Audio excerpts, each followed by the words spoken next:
Today, let me share with you how to configure Proxy302 in Incogniton. Let's open www.proxy302.com. Click the button to start free trial. Proxy302 supports HTTP and SOCKS 5 protocols. After logging in, we generate a proxy for configuration, static IP proxy that pays by traffic. We choose the United States US, Enterprise Premier Route, Node 1. Click to generate now. Proxy generated successfully. We click the blue button next to the proxy information. Open the replication window of the proxy. Copy and paste information according to the format set by Incogniton. Log into Incogniton.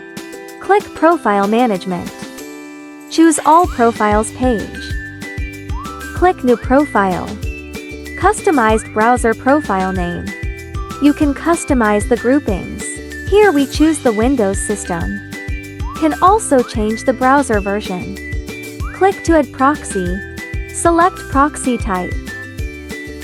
Paste proxy info. Incogniton supports automatic matching. Click Check Proxy. Proxy test successful.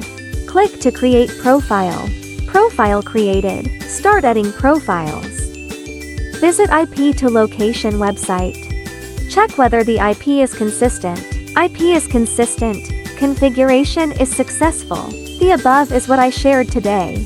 Follow us to view subsequent sharing content.